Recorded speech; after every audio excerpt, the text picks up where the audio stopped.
परमेश्वर के सामने समर्पण करो। पहला शमूएल उसका 7 बाब उसकी 5 और 6 आयत में यूँ लिखा है, फिर शमूएल ने कहा, सब इजराइलियों को मिस्पा में इकट्ठा करो और मैं तुम्हारे लिए यहोवा से प्रार्थना करूँगा।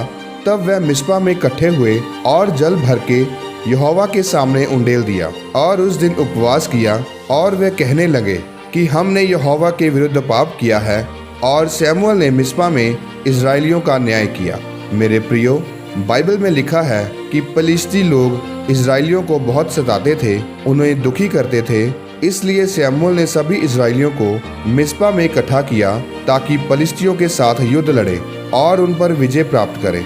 मिस्पा शब्द का अर्थ होता है अपने आप को समर्पित करना, परमेश्वर के आगे अपनी इच्छा को समर्पित कर देना कि वह हमें छुड़ाए या ना छुड़ाए, वही हमारा परमेश्वर है। शमूएल को भी उनको मिस्पा में इकट्ठा करने का मकसद यही था कि वह अपने आप को समर्पण करें, सभी असुर देवियों को अपने बीच से दूर करें, परमेश्वर की ओर अपने मन को फिराएं, घुटनों पर आएं ताकि परमेश्वर उन दुश्मनों को उनसे दूर करे।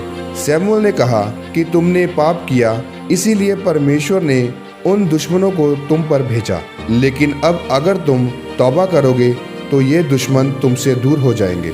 बाइबल में लिखा है कि मिस्पा में सभी इजराइलियों ने उपवास के साथ अपने पापों से तौबा की। इसी तरह से अगर आप भी अपने पापों से तौबा करेंगे, अपने आप को परमेश्वर के आगे समर्पित करेंगे, तो परमेश्वर आपको भी माफ करेगा और आपको आशीषित करेगा। तब आपका दुश्मन, चाहे आपकी गरीबी हो, चाहे दुष्ट आत्मा हो, चाहे वह श्राप हो, परमेश्वर इन सभी चीजों पर आपको विजय दिलाएगा। मिस्पा में इजराइलियों ने अपने आप को समर्पण किया, तब परमेश्वर ने उनको फलिस्तियों पर विजय दिलाई।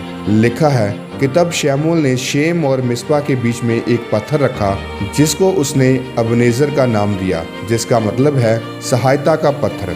जब इजराइलियों ने मन फिराया तो फिर परमेश्वर ने अपने लोगों की सहायता की। परमेश्वर ने बादल को बड़े जोर के साथ गरजाकर फलिस्तियों को घबरा दिया और वह इजराइलियों से हार गए।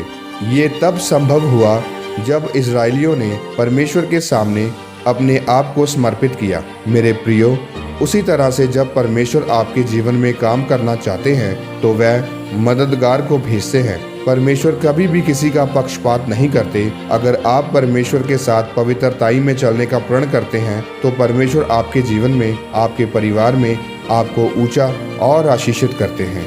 आमीन।